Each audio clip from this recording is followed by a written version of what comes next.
Well, let's talk about Tristan Thompson's team, and we'll more talk about, is this LeBron, is it a must-win for LeBron and Cleveland this year? I mean, is he going to have a better chance? I mean, is this the best team that he has out there? Is it a must-win, or will he just be seen as a failure going to Cleveland? I mean, in your mind, I mean, I know, Ricky, you do not like LeBron, but is it a must-win for LeBron here? Yes, it is. And the reason why is I'm going to snap back to, was it Game 3 or Game 4? It was after one of the losses in Toronto. If you go ahead and listen to that post-conference from LeBron snapped into passive-aggressive LeBron. Me, I did this, I did that, I did this, I was on my game, me, I. And it wasn't about the team. I feel like, and there are some people that are like, oh, Ricky, you're just kind of throwing hate where it doesn't have to be. If he doesn't win this finals, you can ask, will Cleveland ever with LeBron? And 2, does LeBron leave again? Not this season, maybe next season, but does he leave again? Because that thought could go into his head, especially since we were talking not even a few months ago about him, CP3, Melo, Wade wanting to get in one go together.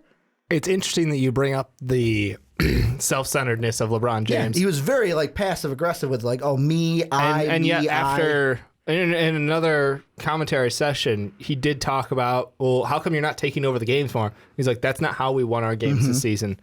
That's not how we play as a team. And I feel like that during is better. wins, it's we. During losses, it's I. Well, I mean, after the press conference or post-game interview, he said there's definitely a different feeling. I didn't appreciate last year myself personally on getting to the finals. Just so much was going in my opinion, in my mind, knowing that Kev was out for the rest of the season, knowing that Kai was dealing with injuries all the way from the first round. I just didn't appreciate it. Then it's definitely a different feeling.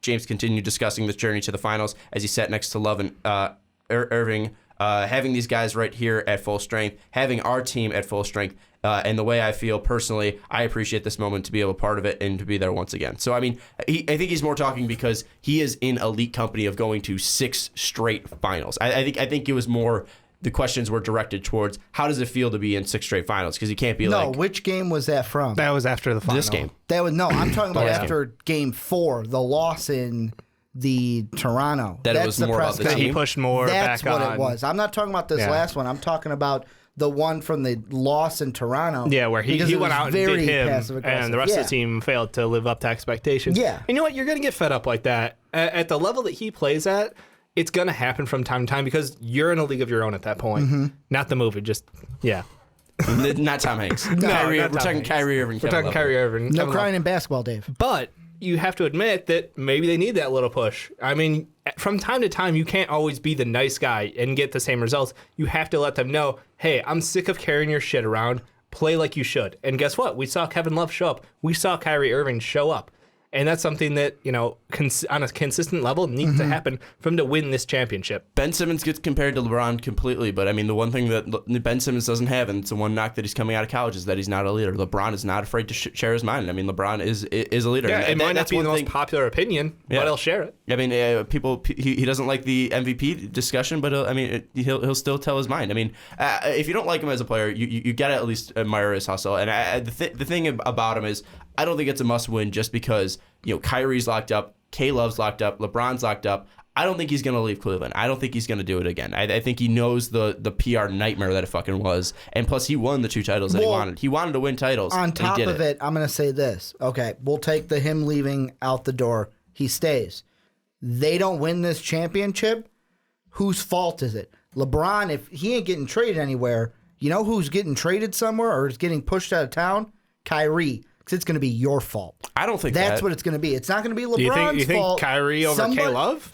Or K-Love. Because I feel like K-Love has just been the scapegoat. Somebody is getting the blame because it's not going to be LeBron's fault, and B, it's going to turn into, we put these 3 together to win a championship, and they haven't in 2 years. The Heat didn't have to go through this because, yes, they lost the first one, but then they won 3 straight. It could also just be bench. You say that the first title that LeBron won wasn't LeBron's title; it was Ray Allen because he had the shot. Yeah, they don't have that depth behind them. I mean, they have Jr. They have Sean James Jones. Ray Allen was the second or third one because that first title was over a Thunder team that LeBron just owned. I'm just more saying, they don't have the depth. It might be, they don't have the depth, or they have an inexperienced coach. If they lose to the Warriors, if the Cavs lose in the finals, nobody's going to be blaming bench players. They're going to look at either Love or Kyrie, because nobody's going to say get rid of LeBron, because Cleveland would self-destruct if LeBron ever left again. If they lose to 7 to the Warriors or Thunder, do you think they're blaming anyone? If it was a hard-fought series, do you think they're yeah, because they didn't win. Yeah. Well, who do you think? Don't mean a thing if you ain't got that ring. That's what we're saying to the Warriors right now. Yeah. I mean, well, if they lose to the Warriors in 7 games, it's not going to be, they lost to one of the greatest teams of all time. But still... Just because...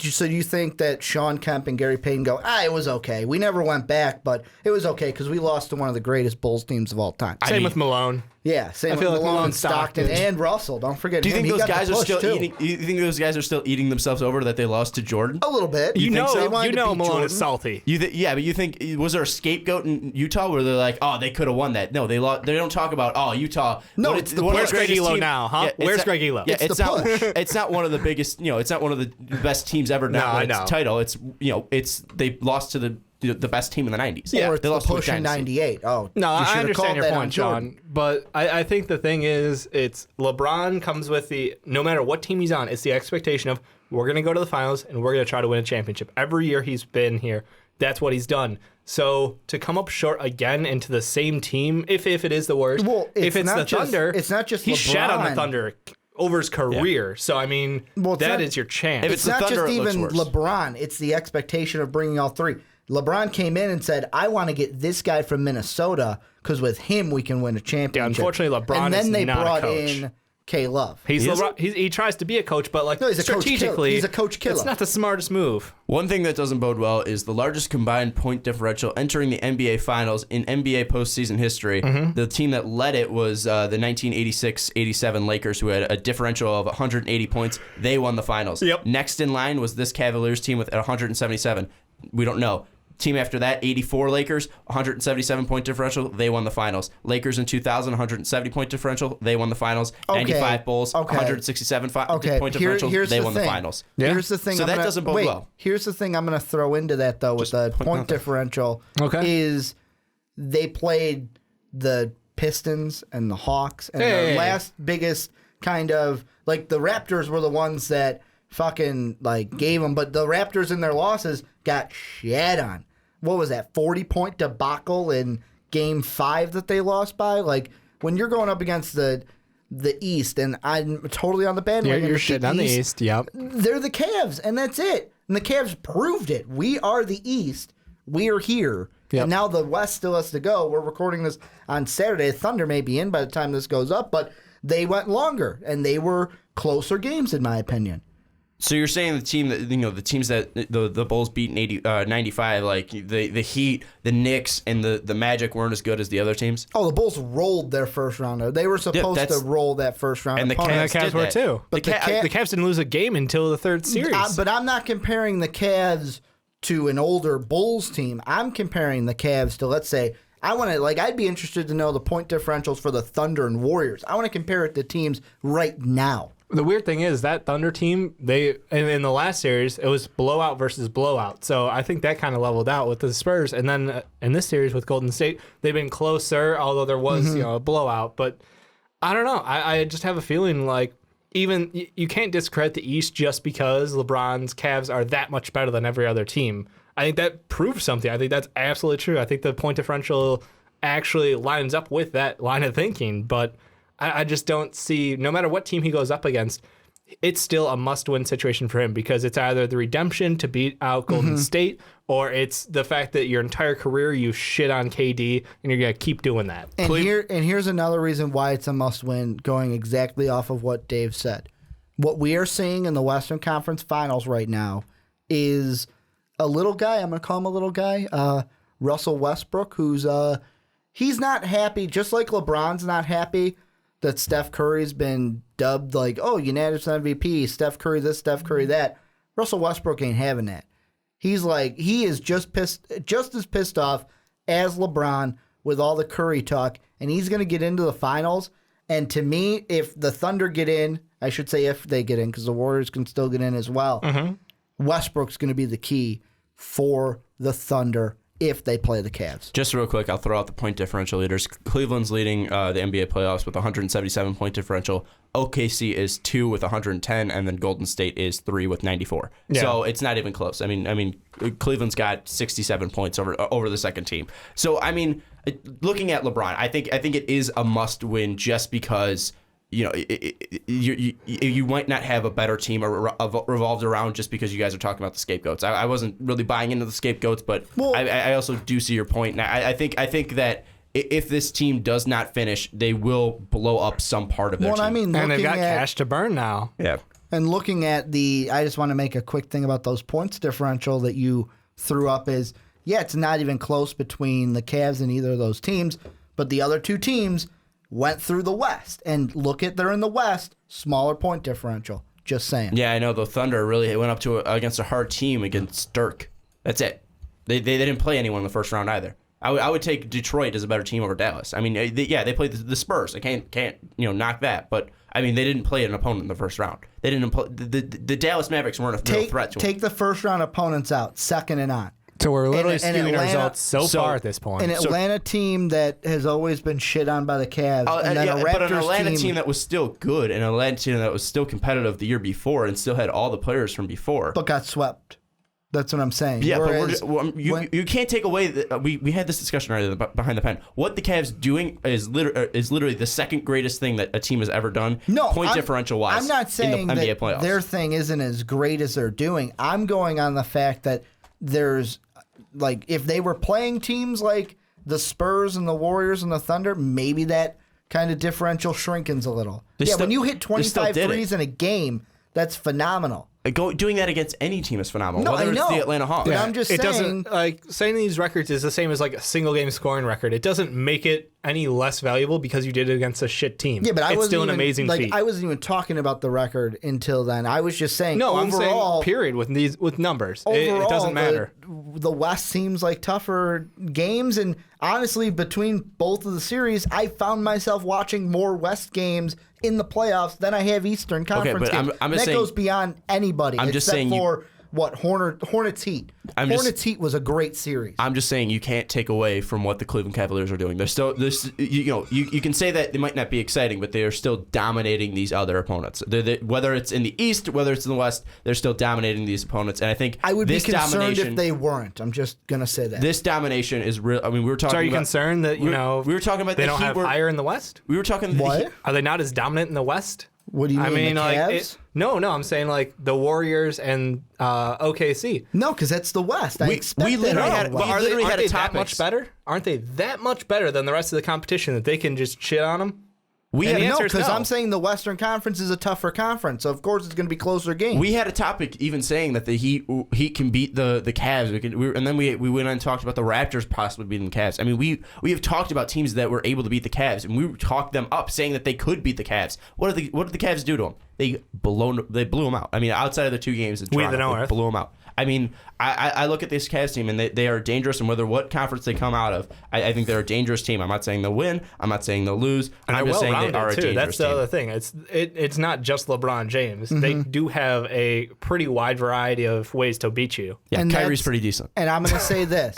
K-Love shows up. I think, and this is just me going out on a limb, that the NBA Finals this year must win more so for the Cavs than it would be even for the Warriors. That's crazy. Because you can't have a dominant postseason and then fucking fall apart. You can't have the best regular season ever, and not win a championship. No, but then you can make the kind of differential that, you know what, the playoffs are its own thing. Oh, no, and you know what? That's like saying that the Patriots, going 18-1 is okay. Well, football's different because it's just one game. Anything can happen in one game. And look at those games. It doesn't matter. Patriots would have won those games if it wasn't for one fucking play. I'm the biggest fucking Patriots fan out of the people who are here. That's not true. That's different. You and me are pretty even then. No, you're a Tom Brady fan. You're Tom Brady. Once Tom Brady leaves, you're a Bears fan again. Let's be honest. But that's like football. Get that out of here because that's one game. One play can change the differential. In basketball, you have one game. Okay, one bad call can change the difference. In basketball, okay, suspension could change the difference. Okay, then I'll come out the next game. No, I'm not. We're not talking suspension. No, look at the what was it? The 2000 Lakers, right? That was that series, Kings? the Kings series, that was 2001. where they absolutely or 2002. the NBA. whatever it was, early 2000s, the NBA dictated this team was going to the championship regardless. It's like one small thing can make a huge difference. And when it comes to your either biggest impact, if you don't win right now, it's definitely the Warriors, even if they make us OKC series. I'm not saying that it wouldn't be like, of course, like if the Warriors didn't win it possible. Because LeBron of the 73, losing, I'm like, that's LeBron in Cleveland. I would maybe go on a limb and say that it's more important to the Cavs because of what they've done just in the playoffs alone. I think it's more important to LeBron, but I think this. No. I think it's more important to LeBron. I think if we're looking at the three teams right now, I think it's more important to the Warriors to win just because you had the greatest regular season of all time, and to be considered one of the greatest teams of all time, you have to do it. You have to finish the job. I mean, Scottie Pippen had a shirt. The finals is what matters. I mean, that's what it matters. The championship is what matters. The title is all that matters. So you got to win the title to be put in the talk of greatest team of all time. I would even put the Thunder higher than Cleveland just because you're trying to keep your star player after this. You're trying to keep Kevin Durant, and to keep him, you got to win championships. Billy Donovan is trying to do what Scotty Brooks couldn't do. He's trying to prove himself. Cleveland, I mean, they have a new coach. I don't think Billy Donovan's thinking at all what Scotty Brooks did. I think Billy Donovan's just coming in and being Billy Donovan. Was because he couldn't do anything with two of the best players in the NBA. I think Billy Donovan, though, is coming in and being Billy Donovan. I mean, I don't know the man well enough to say that. I would say it's in the back of his head at some point, though. I think he's still got to prove that he's a better coach and he was the right guy because, I mean, They could lose the next two games and he's already better than Scotty Brooks. I don't know. Before you might be in the minority Scotty on that Brooks one. Discussion. You were talking Scotty Brooks was the best coach in the league. No, I didn't. You didn't say that, but you're never talking. said. Don't put. I say enough outlandish things. Don't put words in my mouth. You're talking about. Yeah, it's gonna wrap it up here. I think it's not a must win, but it would definitely help LeBron. I think it would get a lot off his back. That's gonna wrap up this week's episode of the Fast Break. Thank you so much for listening. If you want to follow us on Twitter, you can follow us at Most Valuable Pod, but you can follow us separately at Schwarbo. For me, you can follow Ricky at Ricky Widmer, and you can follow Dave on Twitter at Dave_don't_tweet. And you can also find us on Facebook at MVP Sports Network. You can find us on Snapchat as well as at Most Valuable Pod. And you can check out our Patreon page. If you become a patron, you can have our special podcast. It's only $1 to get the special podcast a month. We record it monthly, and it's a fun time. We just shoot the shit. It's a good thing. But yeah, if you do want to check that out, the links are all in the description. And also, like this video, subscribe to our channel if you loved our content, and don't miss any of the great stuff we're putting out. And that's going to wrap up this week's episode of The Fast Break. We will see you next time.